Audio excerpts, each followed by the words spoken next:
Salam alaikum, Azzoul, Fellaouen, Kirakoum, Dairin. Ben écoutez, on est toujours en France. Comme vous savez, la justice française m'a condamné à 12 mois de prison. Apparemment, elle n'est pas pressée ni de m'incarcérer, ni de me mettre le bracelet électronique. Voilà, son seul rôle, c'est de vouloir salir les casiers judiciaires. Vous savez, j'ai l'habitude.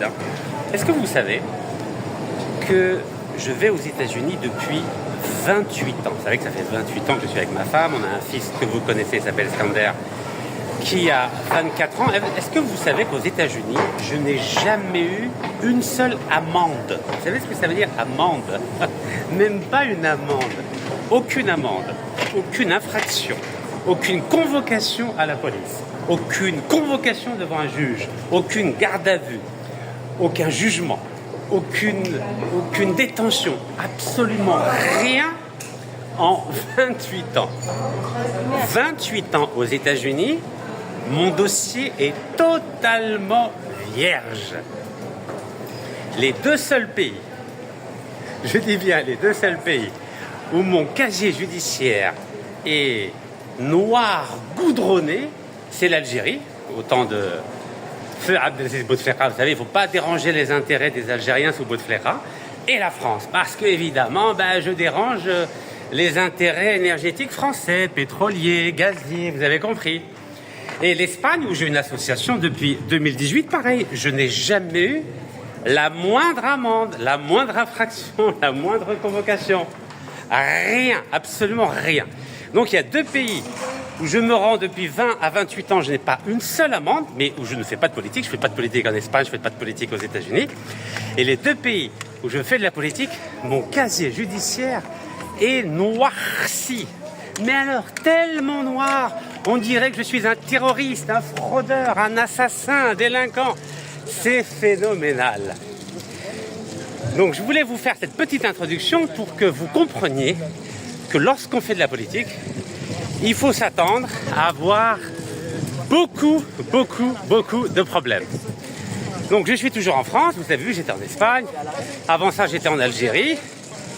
Et oui, pourquoi je suis en France? Parce que j'ai pas envie qu'ils disent que j'ai fui la justice, que je ne réponds pas aux convocations du juge. Mais moi j'attends, je me déplace, je vais voir la justice, je dis alors qu'est-ce qu'on fait? Vous m'avez condamné, j'ai pas fait appel, alors il faut me mettre ou bien en prison ou bien me mettre ce fameux bracelet électronique. Alors il me dit, mais attendez, mais c'est pas si facile que ça. Ah, c'est pas si facile que ça. D'accord. Et pourquoi quand j'étais en prison en Algérie le 9 décembre 2021, à une vitesse grand V, ils ont saisi tous les appartements et bloqué tous les comptes bancaires en 24 heures. Et là, pour mettre le bracelet, pour me mettre en prison, non, c'est compliqué, vous savez, vous n'êtes pas tout seul. Ah, je ne suis pas tout seul. Intéressant, hein? Vous avez vu comment fonctionne le système judiciaire français qui ose donner des leçons à l'Algérie? Comment ça se fait que l'Algérie arrête un ancien haut fonctionnaire au ministère de l'Industrie? Alors ça, il n'en parle jamais, bien sûr.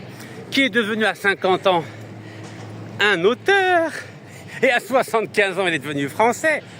Ah oui, là, c'est grave, hein? Mais quand un citoyen algérien né en France et qui a été pendant 40 ans français se fait condamner à 12 mois de prison ferme, ah là, personne n'en parle. Ah non, il ne faut pas en parler, voyons.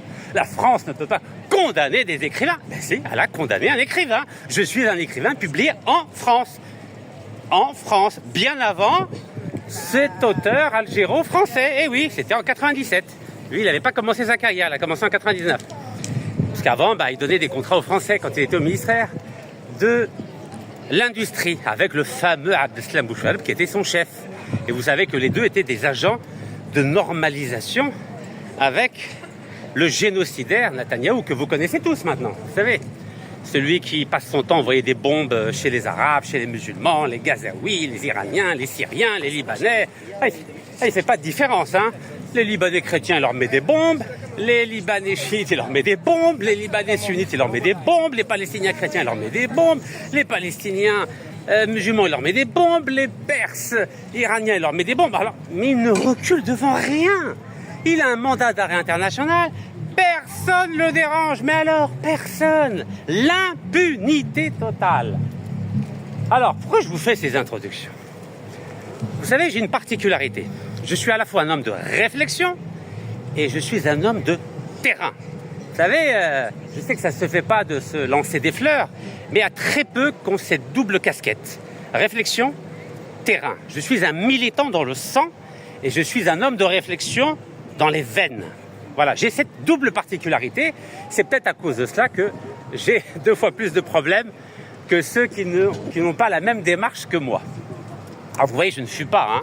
Là, vous avez le plan Vigipirate ici. Donc, bonjour monsieur, c'est le plan Vigipirate ici? Ah d'accord, très bien, ok. Je me suis dit, j'ai cru qu'il n'y avait plus de plan Vigipirate. Si, il est toujours. Ok, bon courage à vous.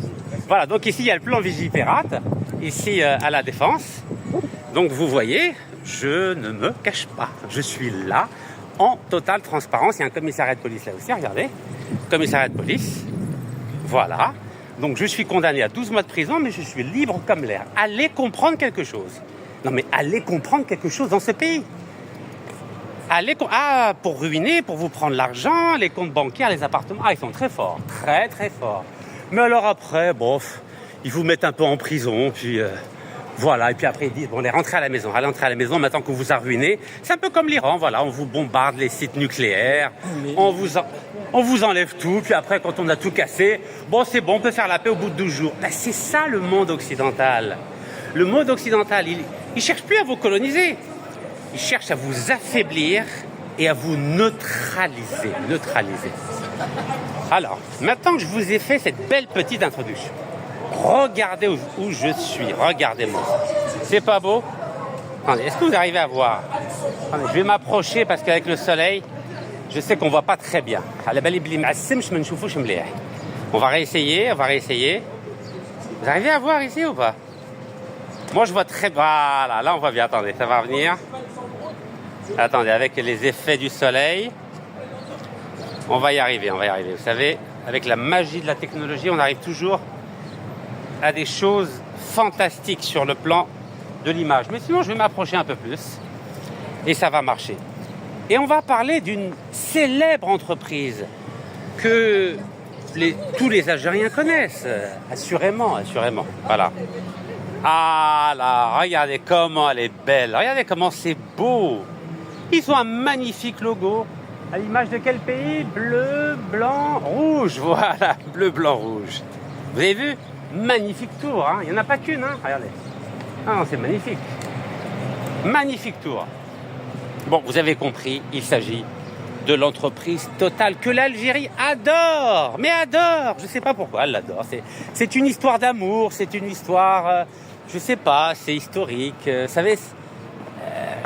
c'est une vieille dame, hein, Total. Hein. Vous savez, Total Énergie, c'est 101 ans d'existence. 101 ans. Mia Ouahad. Vous imaginez? Voilà, regardez. Regardez la tour Total. Elle n'est pas à New York, hein. Elle n'est pas à Houston, elle n'est pas à Berlin, elle n'est pas à Londres, elle est à Paris. Vous savez pourquoi elle est à Paris? Car c'est une entreprise française dont tous les présidents depuis la création ont toujours été des Français. Oui, il y a des actionnaires étrangers, comme à Qatar Énergie, il y a des actionnaires américains, des actionnaires français. Vous savez que Total est actionnaire de Qatar Énergie à hauteur de 10%. Mais tous les présidents de Total ont toujours été des Français. C'est l'État français qui donne les ordres. L'État français, c'est-à-dire le président de la République française, bien qu'il y ait des actionnaires institutionnels et privés qui soient étrangers. Mais au conseil d'administration du groupe Total, c'est l'État français qui décide. L'État français, pas l'État américain, pas l'État britannique, pas l'État qatari, l'État français. Donc Total Énergie est né en 1924. Total Énergie a toujours été en Algérie. Elle a toujours, depuis le début, 56, fait de l'exploration, du gaz, du pétrole, mais pas que Total, il y avait aussi Elf. Alors pour les plus anciens connaissent la société Elf.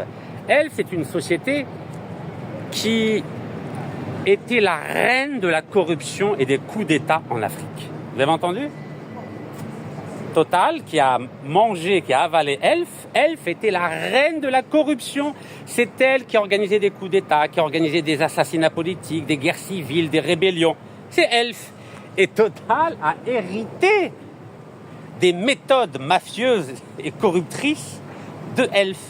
Eh oui, vous savez, c'est comme nous en Algérie. Vous savez, on est indépendant depuis 62, mais les racines de la corruption sont tellement profondes. Vous avez vu, le président de la République, c'est Abdelmajid Tebboune, il fait le maximum pour enlever la corruption.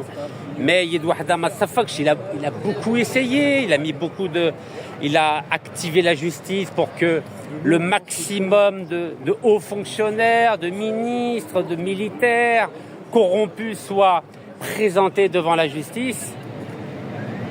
Mais oui, il a fait un boulot extraordinaire depuis qu'il a été chef de gouvernement entre mai et août 2017 et depuis qu'il est chef de l'État depuis décembre 2019. Mais le chantier est tellement immense que tout seul, Yedouarda Massafakch, il ne peut pas lutter contre cette corruption structurelle, endémique,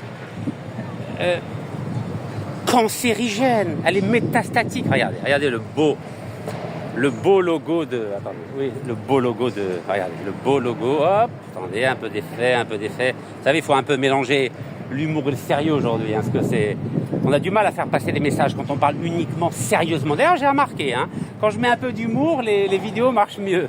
Mais alors, dès que je parle un peu sérieux, tout d'un coup, ça marche plus. Bon, apparemment, regardez, elle est belle cette tour, regardez. Il y a combien?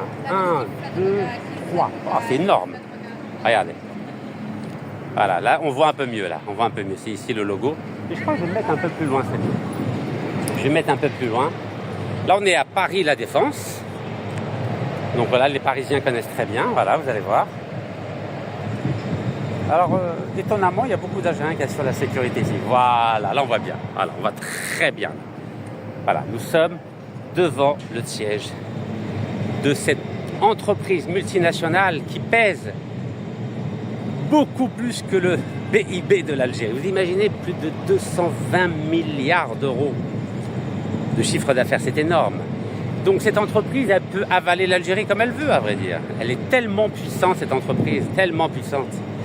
Donc cette entreprise, elle vit par la corruption des gouvernements et par la corruption des entreprises multinationales. Voilà, c'est comme ça qu'elle fait pour obtenir les contrats. Elle a fait ça avec l'Algérie. D'ailleurs, la justice algérienne l'a condamnée. Donc la justice algérienne l'a condamnée en 2014. Total Algérie a été condamnée pour corruption en Algérie. Elle a fait ça avec l'Iran. Elle a versé 60 millions de dollars au fils de l'ancien président Hashmi Rafsanjani. Elle lui a donné 60 millions de dollars pour obtenir un contrat gazier qui s'appelle South Pars, donc en Iran. Donc 60 millions de dollars.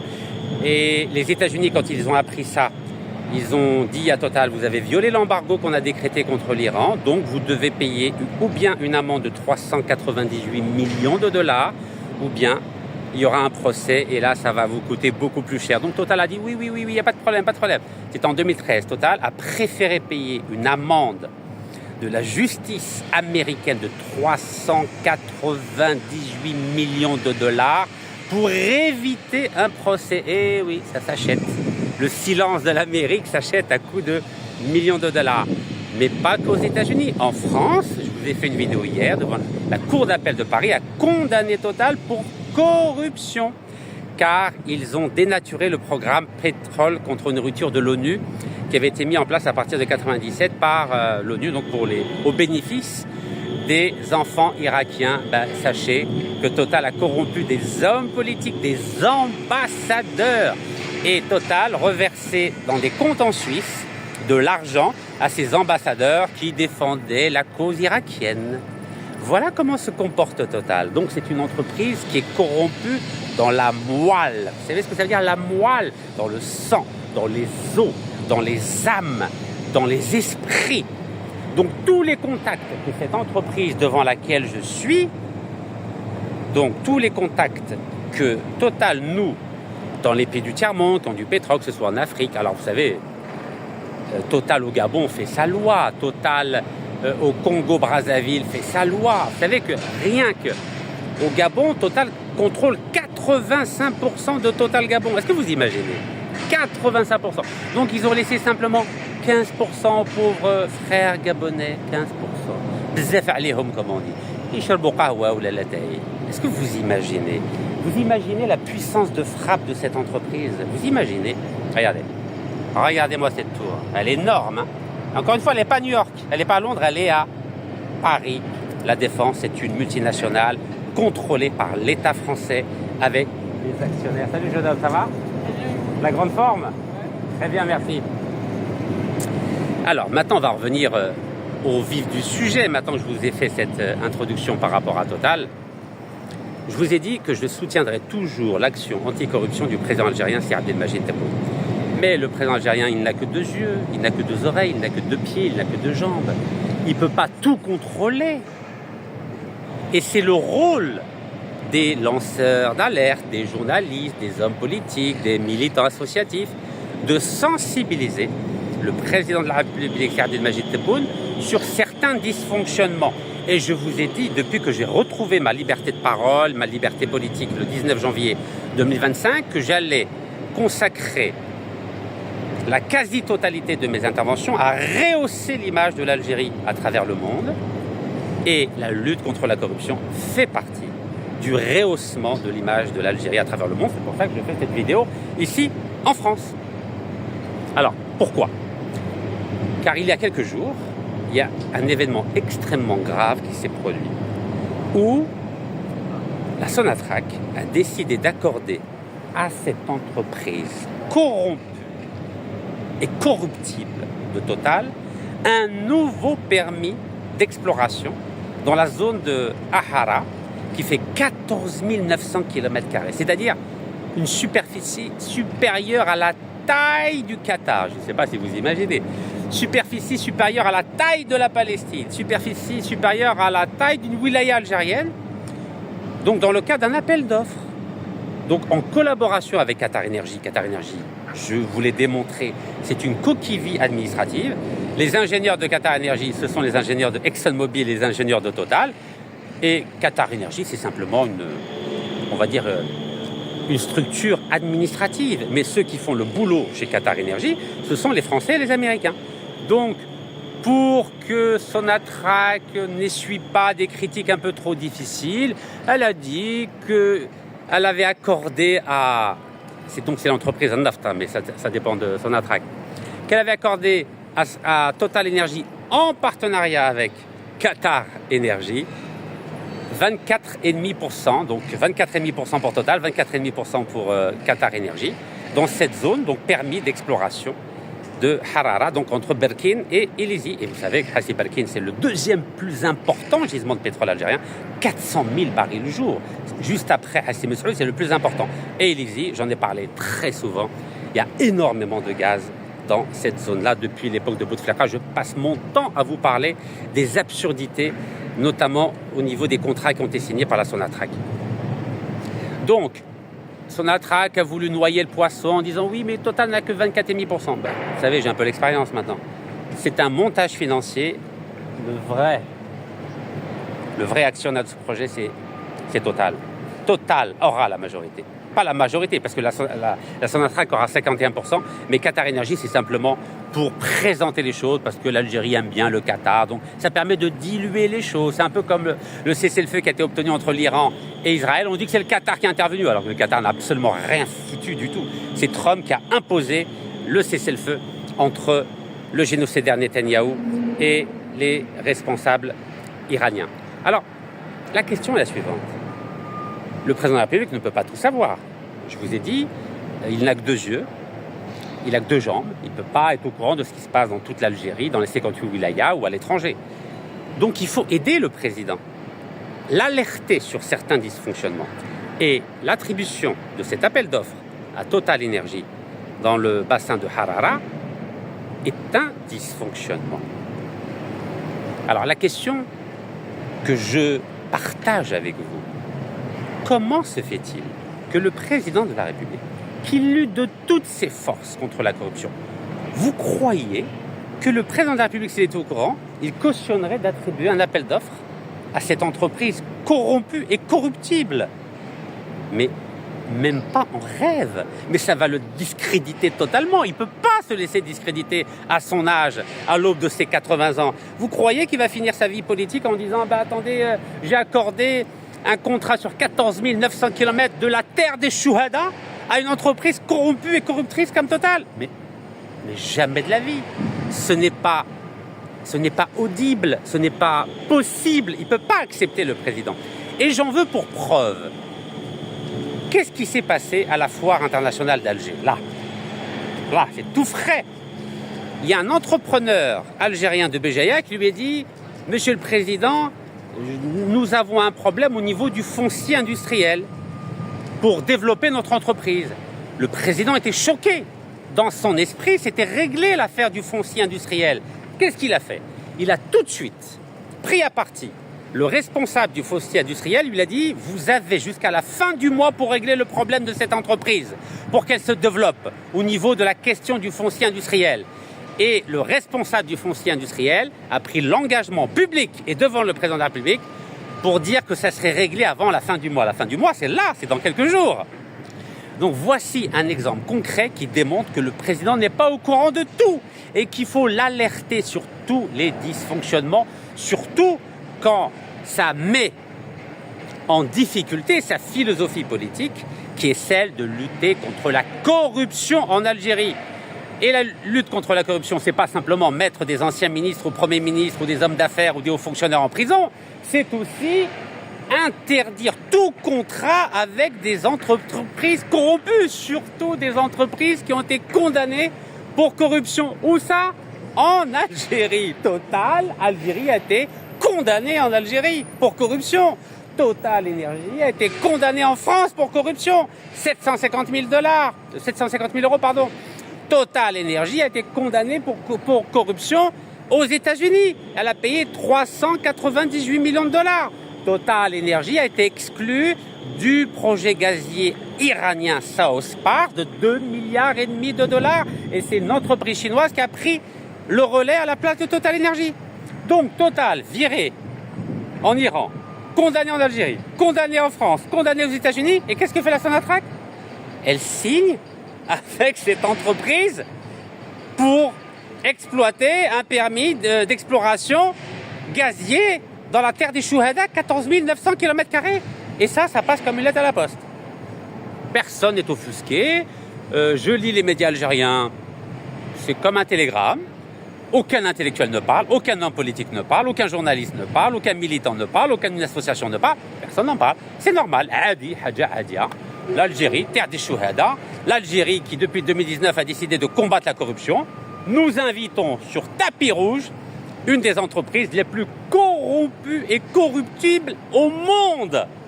Et ça, c'est normal. S'il vous plaît. À un moment donné, il faut que vous me disiez si j'ai manqué un chapitre dans cette histoire. Bon, on continue. Bon, la Sonatrach, vous la connaissez. Vous connaissez son historique. Est-ce que vous vous en souvenez quand ils ont nommé en 2017 Abdelmoumen Ouaddour à la tête de la Sonatrach? J'ai dit, mais vous êtes fous. Ce monsieur a été condamné pour corruption parce qu'il avait donné des contrats gré à gré et qu'il avait surfacturé à hauteur de 1 milliard de dollars. Il a été condamné pour espionnage. Et il est donc 3 ans de condamnation. Et ensuite, après être sorti de prison, vous le mettez à la tête de la Sonatrach. Mais j'ai dit, mais c'est dans quel monde on vit? Mais c'est quoi cette Algérie de Bouteflika où des gens corrompus, espions, on les met à la tête de l'entreprise qui génère 96% des devises du pays? Mais je me suis dit, mais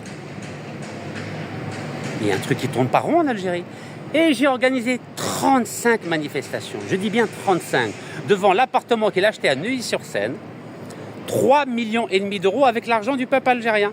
Et personne ne s'est senti offusqué à l'époque. Ils m'ont dit, mais Rachid, t'es en train de salir l'image de la Sonatrach, tu salis l'image de l'Algérie. Mais je lui dis, mais c'est un homme corrompu. Je ne salis pas l'Algérie, je pointe un dysfonctionnement moral gravissime. Condamné pour corruption et espionnage, emprisonné en Algérie, et on le remet à la tête de la Sonatrach. Et qu'est-ce qui s'est passé au bout de 2 ans?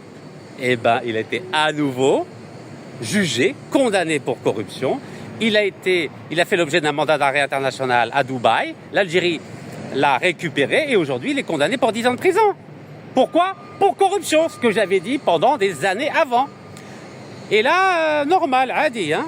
Personne m'a dit, Rachid, on s'excuse, Temnek, on a dit des choses négatives sur toi. Pas du tout, même moi j'ai fini en prison. Mais ça c'est pas grave, j'accepte d'aller en prison. Ça fait partie du combat militant et politique. Mais ce que j'essaie de vous dire, c'est qu'on ne peut pas laisser les choses comme ça se dégrader, c'est pas possible.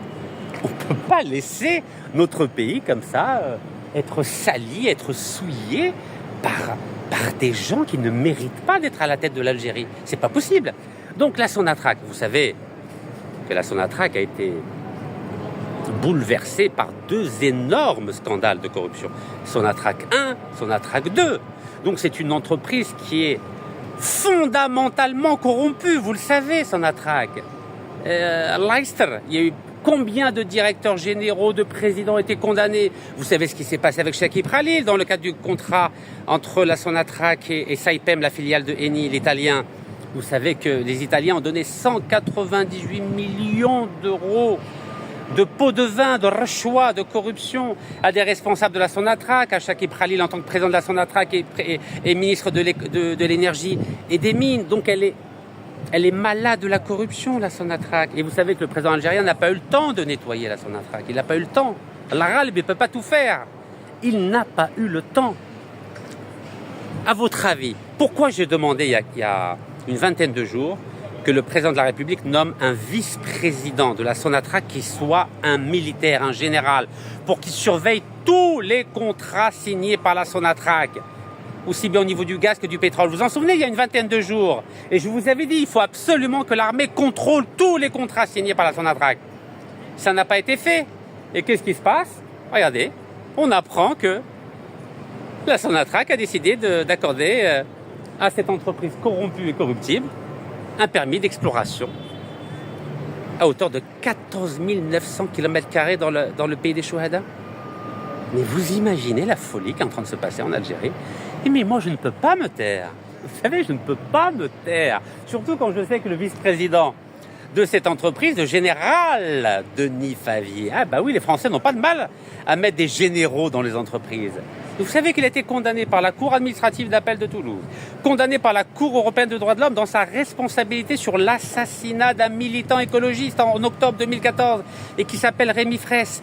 Et ce général Denis Favier, je l'ai poursuivi en justice et aujourd'hui il est mis en examen parce que c'est lui qui a monté de toutes pièces le dossier contre moi en exerçant ce qu'on appelle de la subornation de témoins lorsqu'il était à l'époque directeur général de la gendarmerie française. Et le juge, le doyen des juges d'instruction qui s'appelle Cyril Pacaud, donc la cour d'appel de Paris, la même cour d'appel de Paris qui m'a condamné à 12 mois de prison, l'a mis en examen suite à ma plainte. Donc comment l'Algérie peut signer des contrats avec cette entreprise corrompue et corruptible, à la tête de laquelle il y a, en sa qualité de vice-président, un homme condamné par la Cour administrative d'appel de Toulouse et par la Cour européenne des droits de l'homme. Mais un peu de bon sens. Salam alaikum, ça va bien. Tu es toujours là? تخدم هنا؟ Non, je travaille pas ici. معليش هاك خمس معايا ما تخافش. ما نصوركش. Merci. يا ربي يعاونك. J'ai compris le message, ما تعمش راسك. Voilà, parce que c'est un agent de sécurité algérien qui travaille ici à Total. Il est sorti de la tour Total. Bon bref, c'est pas grave. Ah bah oui, parce que les Total donne des bakchis, je fais des petites à 5 euros, 10 euros aux Algériens et eux ils prennent les milliards. Bah oui, c'est normal. Donc, tout ça pour vous dire, on ne peut pas laisser les choses comme ça. C'est pas possible. Moi, en tant qu'Algérien, je ne peux pas. Allah ghalib, je ne peux pas. Voilà. Madame Aïniya Tchouf, Madame Nkhammam Marassi, je ne peux pas laisser notre pays, l'Algérie, être exploité par des entreprises corrompues comme Total. Mais dans ce cas-là, si on n'a pas de problème maintenant à travailler avec des gens corrompus, bon, dans ce cas-là, il faut libérer tous les ministres corrompus, tous les hommes d'affaires corrompus, tous les hauts fonctionnaires corrompus. Bah oui, bah, au moins eux, c'est des Algériens. Si on n'a plus de problème avec la corruption, ben, il faut libérer tous ceux qui sont aujourd'hui emprisonnés pour corruption. Et dans ce cas-là, on sera cohérent dans la démarche sur le plan intellectuel. Mais comme disait le président Sir Abdelmajid Tebboune, vous vous en souvenez, quand on lui a posé la question pourquoi l'Algérie ne développe pas le tourisme, il avait dit qu'un pays qui a des principes ne développe pas le tourisme. Donc ça veut dire que l'Algérie a des principes. Alors si l'Algérie a des principes, on ne peut pas travailler avec des entreprises corrompues parce que la corruption, c'est pire. C'est pire que le tourisme hachakoum sexuel de la Thaïlande. C'est pire. Parce que c'est un poison, la corruption. Ça va partout, depuis le plus haut sommet de l'État jusqu'au simple citoyen. C'est une maladie cancérigène, la corruption. Vous savez que pas beaucoup de monde peut résister à la corruption. Et vous savez quelle est la différence qu'il y a entre mon attitude, mon comportement et l'attitude et le comportement de certains décideurs algériens? Je vais vous le dire. Moi, je suis né pauvre, voilà, riche en valeurs, mais pauvre sur le plan social. Ce qui veut dire que j'ai l'habitude, je bois un verre d'eau, un petit morceau de pain, un peu de patate, ou alhamdoulilah ya rabbil alamin. Ce qui fait que quand la justice française m'a tout pris, à vrai dire, je m'en foutais. Je me suis dit, ça fait partie du combat politique, ça fait partie de l'engagement. Vous savez que j'ai pris un engagement à l'égard de mon papa. L'Aïrmo, quand il est mort, il n'a rien pris avec lui. Il a juste pris un drap blanc. Un drap blanc, c'est tout. Et je sais que je prendrai un drap blanc avec moi. Et vous aussi, vous prendrez un drap blanc avec vous. Mais entre le savoir et en tirer toutes les conséquences sur le plan personnel, sur le plan de l'engagement, il y a un monde. Et certains décideurs algériens, quand la France les a menacés, qu'ils pourront plus venir en France avec leur passeport diplomatique, quand la France les a menacés, qu'il y aurait peut-être des procédures judiciaires par rapport à des biens mal acquis, quand la France les a menacés pour leur dire que les comptes bancaires qu'ils ont, on va peut-être les saisir, quand la France les a menacés d'éventuelles poursuites judiciaires, peut-être des condamnations à de la prison, eux n'ont pas l'habitude, ils n'ont pas l'habitude. Et tout le monde s'appelle pas Rachid Nekaz. Moi, vous savez, vous pouvez prendre tous mes appartements, bloquer tous mes comptes, me mettre en prison, j'en ai rien à foutre. Excusez-moi du ton familier que j'adopte. J'en ai strictement rien à foutre. Vous pouvez tout prendre. Mais ça, personne ne me le prendra. Ni l'honneur, personne ne me le prendra. C'est la raison pour laquelle, lorsque un émissaire du général Marhoum Gaïd Salah m'a fait savoir que si je rentrais en Algérie en décembre 2019 pour porter plainte contre lui, parce qu'à l'époque, vous savez, il avait interdit aux Algériens de venir manifester le vendredi. Il avait interdit aux Algériens qui habitaient les 47 autres wilayas du pays de venir à Alger. Moi, j'ai dit non, il n'a pas le droit de faire ça, c'est une violation d'un article de la Constitution, l'article 55. Et donc, il l'a mal pris. Donc, ils m'ont fait savoir que si je rentrais en Algérie pour porter plainte contre le général Gaïd Salah, j'allais être emprisonné. J'ai dit, il n'y a pas de problème. Il y a comme Sahara, Nijay. Et c'est la raison pour laquelle j'ai pris un vol à Alicante-Alger le 4 décembre 2019 et j'étais emprisonné. Voilà, emprisonné, résidence surveillée, ça a duré 4 ans. 4 ans. Mais alhamdoulilah, grâce au président Sir Abdelmajid Tebboune, j'ai bénéficié de 3 grâces. Et aujourd'hui, je suis libre, je viens en Algérie librement, alhamdoulilah. Mais les Français, eux, non, eux, ils en ont profité pendant que j'étais en prison pour me saisir tous mes biens et bloquer tous mes comptes. Mais regardez, je suis toujours là à dénoncer la corruption de cette entreprise, car il s'agit de l'Algérie, pas de Rachid Nekaz. Vous savez, Rachid Nekaz, aujourd'hui il est vivant, demain il est mort. Ça tourne, mais l'héritage intellectuel, l'héritage militant, il va rester. Pourquoi on parle toujours de colonel Amirouche, Mustafa Ben Boul'id, Hassiba Ben Bouali, Ali Lapointe, Belqasem Krim, Del Hussein, etc. Parce qu'ils ont laissé un héritage militant, un héritage d'honneur, de dignité. Et c'est cet héritage-là qui anime mon action, comme celle d'aujourd'hui, devant cette entreprise corrompue et corruptrice qui s'appelle Total Énergie. Donc, ce que je veux vous faire passer comme message, et là je le fais passer aux décideurs algériens. Vous savez que, comme disait Al-Marhoum Mohamed Boudiaf, c'est l'Algérie avant tout. Ne vous laissez pas impressionner par la France. Je sais que la France exerce des pressions sur vous. J'ai vu que le parquet antiterroriste a emprisonné un diplomate algérien dont personne ne parle. Le parquet antiterroriste français menace le premier secrétaire de l'ambassade d'Algérie. Pareil pour actes terroristes. Je sais que la France vous embête pour ne pas que vous veniez en France avec votre passeport diplomatique. Mais tout ça, c'est matériel. Tout ça, c'est matériel. L'Algérie est supérieure à ces problèmes-là, voyons. Regardez-moi, ils m'ont tout pris.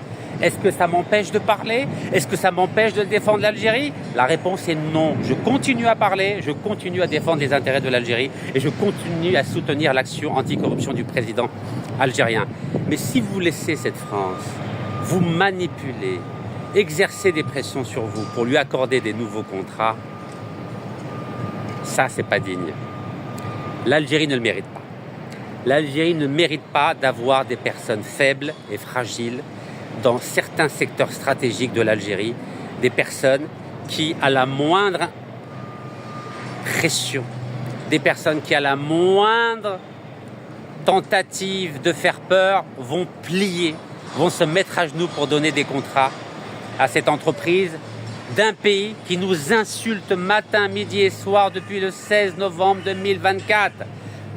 Tous les médias français, tous les hommes politiques français, tous les intellectuels français, des juges français, des anciens ambassadeurs français passent leur temps à torpiller l'image de l'Algérie, à torpiller l'image des institutions algériennes, à torpiller l'image du président de la République. Et vous avez vu que le président avait, à un moment, bloqué tous les contrats avec la France. Et là, tout d'un coup, alors qu'il n'y a pas d'ambassadeur d'Algérie en France, il n'y a pas d'ambassadeur de France en Algérie, on accorde un contrat à cette entreprise corrompue, corruptrice. Mais au moins, vous aurez pu choisir d'autres entreprises qui soient propres. Mais il n'y a pas que Total sur Terre.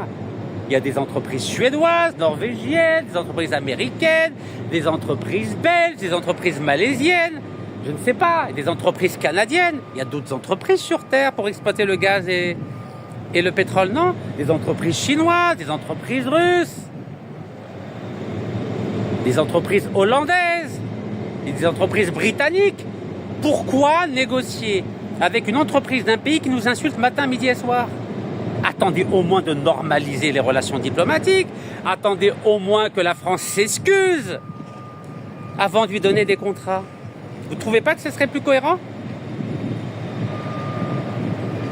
En tout cas, je n'accorde ma confiance qu'au président de la République. Et c'est parce qu'il lutte contre la corruption que je prends le temps de faire cette action militante ici devant le siège de Total Énergie pour dire qu'il ne peut pas, qu'il ne doit pas valider la signature qui doit avoir lieu à la fin du mois de juillet. Il ne peut pas, moralement il ne peut pas, car il lutte contre la corruption. Il ne peut pas mettre sa signature à côté d'une entreprise qui a été condamnée pour corruption en Algérie, voyons. C'est inimaginable. Vous pouvez poser la question à n'importe quel Algérien, il ne pourra pas comprendre qu'avec cette guerre diplomatique et médiatique et politique et intellectuelle qui a débuté le 16 novembre, on ne peut pas comprendre qu'on signe avec cette entreprise. C'est pas possible, voyons. Ce n'est pas possible. En plus, la trahison du président Macron qui, malgré l'engagement qu'il a pris auprès du président en août 2022, a décidé de reconnaître la marocanité du Sahara occidental le 30 juillet 2024, mais c'est pas possible, c'est trahison sur trahison. On va pas donner des cadeaux à la France alors qu'elle passe nos temps à nous trahir, voyons. Et si je suis dans l'erreur, corrigez-moi. Alors, pour finir cette vidéo, j'aimerais partager avec vous certains commentaires que j'ai reçus sur Twitter, sur Facebook et sur YouTube.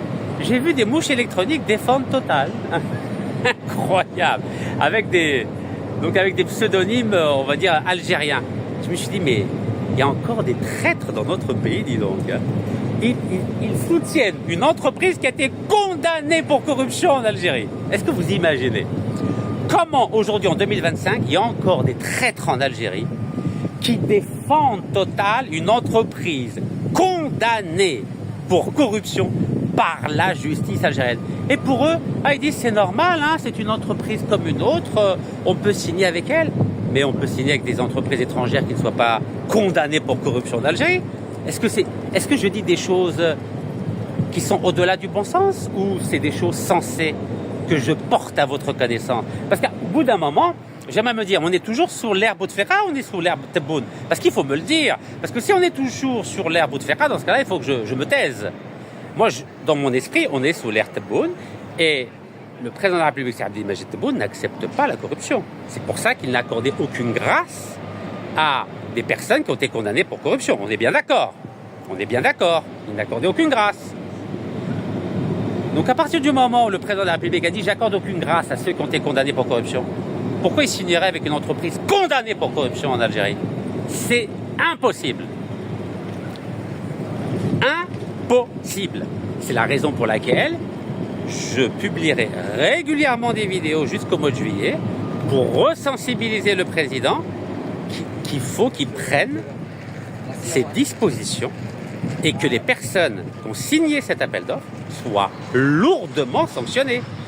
Car c'est une violation de la philosophie politique du président de la République, c'est Abdelmajid Tebboune, que d'accorder un contrat d'exploration à une entreprise jugée pour corruption et condamnée pour corruption en Algérie. C'est pas possible. Alors maintenant, je vais quand même rappeler un fait d'armes très important du ministre de l'économie algérien, du ministre de l'énergie algérien, M. Mohamed Arkab. Est-ce que vous vous en souvenez quand Total voulait racheter tous les actifs, c'est-à-dire tous les gisements de l'américain Anadarko? Vous vous en souvenez? C'était en 2019. Ah, c'était au moment où j'entrais en prison. Oui. Dites-vous qu'à chaque fois que j'étais en prison, c'est parce qu'il y avait un contrat qui allait être signé avec Total. Voilà. À chaque fois, c'est lié à Total. Il avait dit des choses très fortes. Il avait dit que l'Algérie allait exercer son droit de préemption sur les actifs d'Anadarko en Algérie pour empêcher Total de les racheter. Vous vous en souvenez de ça? Et moi, j'étais dans la prison, j'ai dit « Bravo, Star Bek, Yassid El Wazir ». Une semaine après, qu'est-ce qui s'est passé? Le ministre de l'énergie a subi des pressions. De qui? De Total et de l'entourage. Ils m'ont dit non, on ne peut pas exercer le droit de préemption sur les actifs d'Anadarko. Donc il a été obligé de revenir sur sa déclaration, Mohamed Arkab. Donc je sais que c'est un homme bien, mais je sais qu'il subit d'énormes pressions, des fameux 5% dont je vous ai parlé et qui préfèrent la France à l'Algérie. Donc, je demande au président de la République algérien, si Abdelmajid Tebboune, en coordination avec le ministre de l'énergie, Mohamed Arkab, de ne pas signer ce contrat avec cette entreprise corrompue et corruptible qui s'appelle Total et qui a été condamnée pour corruption en Algérie, en France et aux États-Unis. Et cette entreprise, même l'Iran lui a retiré son contrat. Le nom du contrat, c'est South Park. C'était un contrat de 2,5 milliards de dollars. Et la part de Total, qui était de 50,1%, a été reprise par une entreprise chinoise. Donc si l'Algérie a des principes, elle ne peut pas signer ce contrat avec cette entreprise Total, dont le vice-président est un général qui a été condamné par la Cour administrative d'appel de Toulouse et par la Cour européenne des droits de l'homme dans sa responsabilité quant à l'assassinat d'un militant écologiste qui s'appelle Rémi Fraisse en octobre 2014. Et c'est ce même général qui a monté un dossier de toutes pièces contre moi avec subornation de témoins et à ce jour, il est mis en examen par la justice française.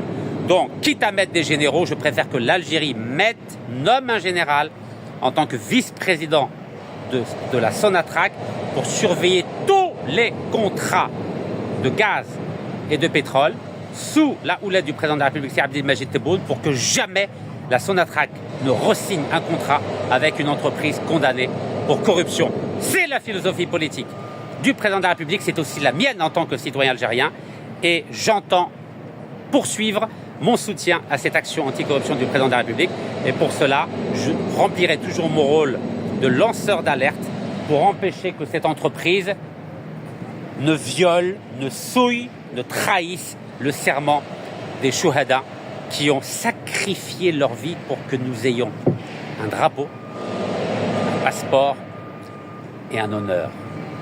Barakallahu fikum, tahiyya al-Jazair, wallah yarham al-chouhada.